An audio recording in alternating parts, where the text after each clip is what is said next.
Hello बच्चों, जय हिंद।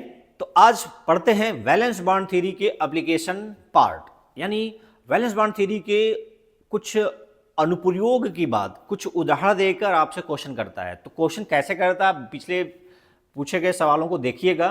तो मैं एक एग्जांपल बता रहा हूं कि मान लीजिए आपसे क्वेश्चन पूछ देता है कि NiCl होल फोर दोनों यौगिकों में केंद्रीय धातु निकिल है, दोनों का ऑक्सीकरण अवस्था समान है, +2 इसमें भी है, +2 इसमें भी है, लेकिन इसकी आकृति चतुष्फलकी है और इसकी आकृति वर्ग समतली है।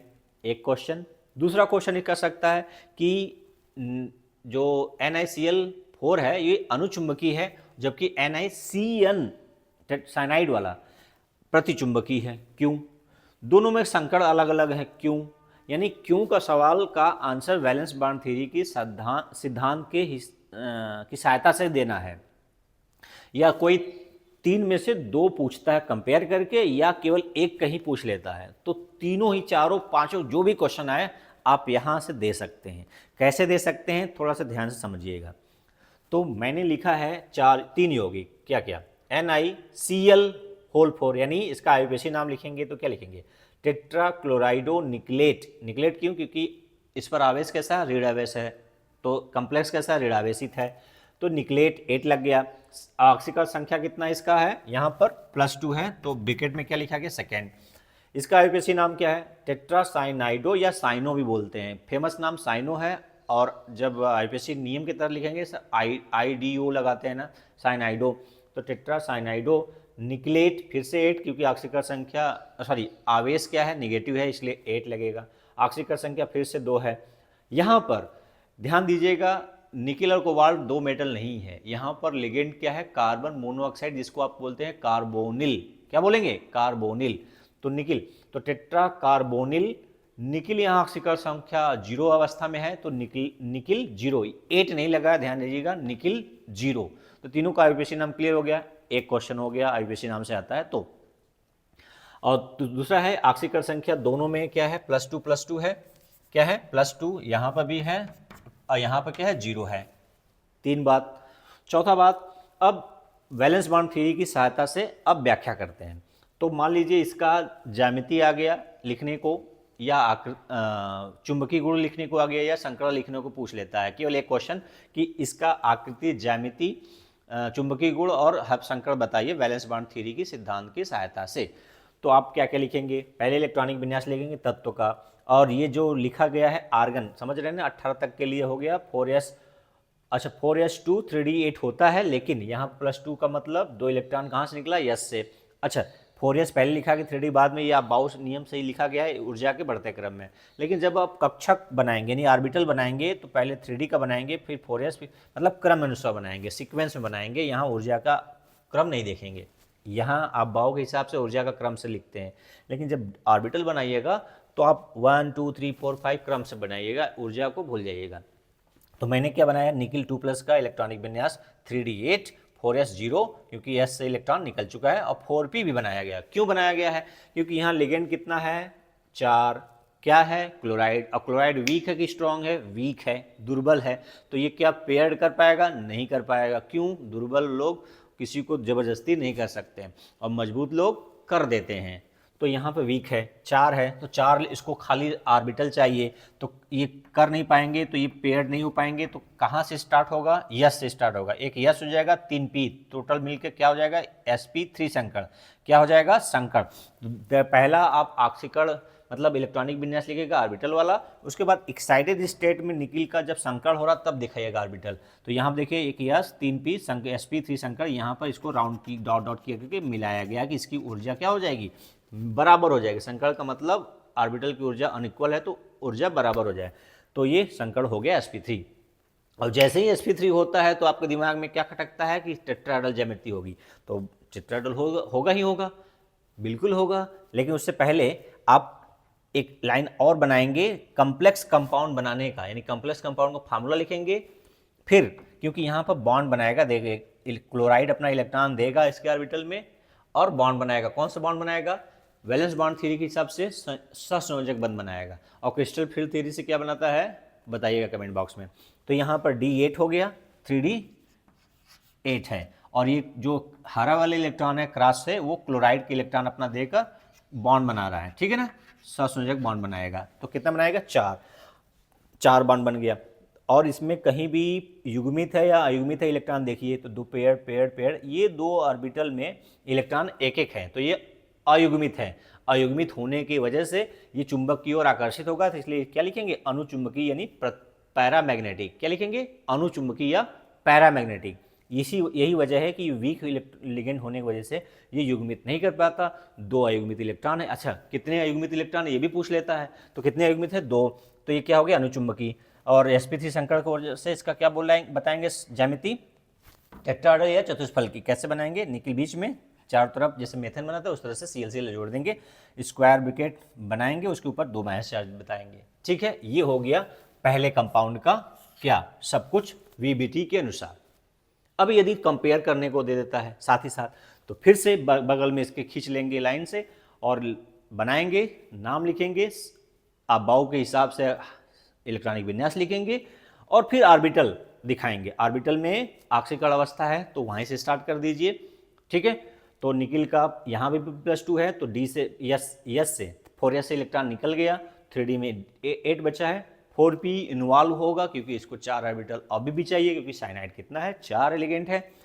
तो डी में 8 था, लेकिन अभी 2 अनपेयर्ड थे।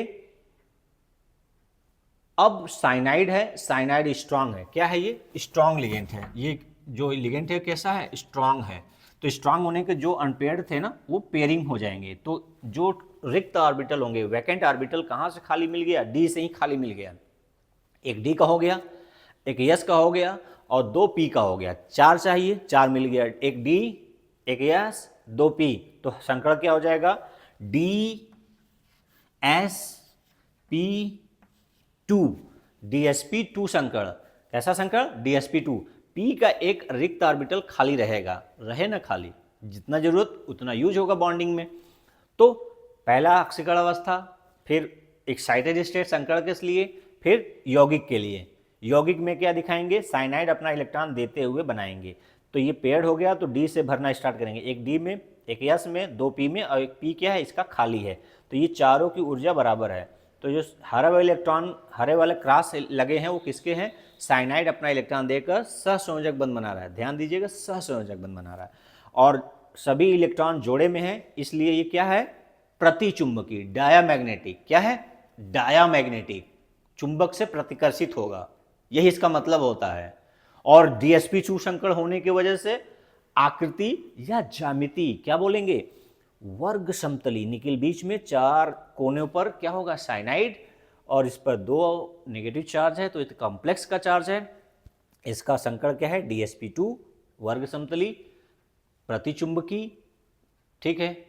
अब आते हैं तीसरे की बात समझ में आ रहा है ना, नहीं समझ में आ रहा है तो थोड़ा सा किताब देखिएगा।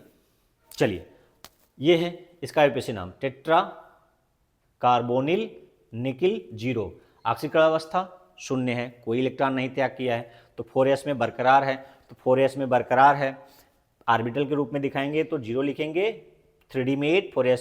तो ये Cn फिर से, CO क्या है, फिर से स्ट्रॉन्ग लिगेंट है। कैसा लिगेंट है, स्ट्रॉन्गेस्ट लिगेंट है। अभी तक जितने भी लिगेंट में नोन है उसमें सबसे स्ट्रॉन्गेस्ट लिगेंट है CO, कार्बोनिल, ठीक है ना, कोबाल्ट नहीं, ध्यान रखिएगा। तो ये क्या कर देगा, जो 3d8 में इलेक्ट्रॉन थे वो पेयर करेगा, तो ये D खाली होगा, ये इसमें आ गया, ये वाला इलेक्ट्रॉन कहाँ आ जाएगा, इसमें, तो यहाँ से खाली हो जाएगा, तो दोनों 4s के इलेक्ट्रॉन 3d में आ जाएगा, यानी D8 से D10 हो जाएगा, 3d8 से 3d10 हो जाएगा। जब हाइब्रिडेशन होना होगा तब, हर समय नहीं, हाइब्रिडेशन के समय। तो ये 3d8 हो गया, 3d10 हो गया, 4s खाली हो गया, 4p खाली हो गया, तो 4 ऑर्बिटल इसको चाहिए रिक्त।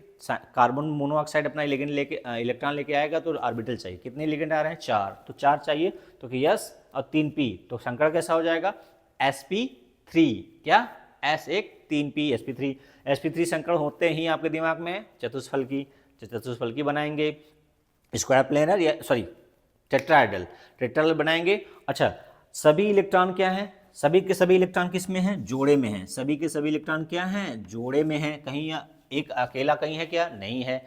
तो कैसा होगा ये चुंबकीय गुण में क्या लिखेंगे? प्रतिचुंबकीय। क्यों लिखेंगे? क्योंकि सभी इलेक्ट्रॉन जोड़े में हैं, युग्मित हैं, तो प्रतिचुंबकीय। संकर sp3, देखिए संकर sp3, लेकिन ये अनुचुंबकीय, ये है प्रतिचुंबकीय। इसमें अयुग्मित इलेक्ट्रॉन 2 थे, इसमें कोई भी अयुग्मित इलेक्ट्रॉन नहीं है। दोनों का ज्यामिति सेम है, संकर सेम है, लेकिन इसमें स्ट्रॉन्ग लिगेंड होने की वजह से प्रतिचुंबकीय हुआ ये वाला, और ये वाला वीक होने की वजह से अनुचुंबकीय हो गया। तीनों में समानता क्या है? तीनों में निकिल धातु है, तीनों में 4 लिगेंड है, ये 2 समानता है। अंतर क्या है? दुर्बल लिगेंड, ये दुर्बल लिगेंड वाला है, ये दोनों प्रबल लिगेंड वाला है। इसमें ऑक्सीकरण अवस्था 2 है, इसमें 0 है। तो यहाँ पर भी पेयरिंग हुआ है, यहाँ पे भी पेयरिंग हुआ है। इसमें यस वाला इलेक्ट्रॉन डी में चला गया है, यहाँ यस वाला इलेक्ट्रॉन बाहर निकल गया क्योंकि +2 ऑक्सीडेशन स्टेट है। तो ये स्क्वायर प्लेनर हो गया DsP2 sp3। बात समझ में आ गया तो ठीक है, न समझ में आया तो भी ठीक है, चलता रहेगा। केमिस्ट्री बहुत ज़्यादा ज़रूरी थोड़ी है, बहुत ज़्यादा ज़रूरी नहीं है। स्वस्थ रहना सबसे बड़ा ज़रूरी है, मेरा ही मानना है कि आप स्वस्थ रहिए, सब अच्छा रहेगा। और स्वस्थ रहेंगे तभी पढ़ने का मन करेगा और आपको सीखने को समझ में आएगा। जब तक स्वस्थ नहीं रहेंगे आप कुछ नहीं कर पाएंगे। तो ये था वैलेंस बॉन्ड थ्योरी का एप्लीकेशन पार्ट। तो वीडियो कैसा लगा और कुछ डाउट है तो मुझे बताइएगा कि इसमें क्या डाउट आपको नहीं समझ में आया। स्क्रीनशॉट ले सकते हैं और आप अपने NCERT बुक या साइड बुक जो भी आपके पास है उससे मिलान करिए। डाउट है तो क्वेश्चन मुझसे पूछिए कमेंट बॉक्स में, क्वेश्चन का आंसर देने का मैं भरसक प्रयास करूंगा। तो ये था 3 यौगिकों का application part valence bond theory के हिसाब से। तो आज के लिए इतना ही, फिर मिलते हैं अगले वीडियो में। जय हिंद, जय भारत, स्वस्थ रहिए।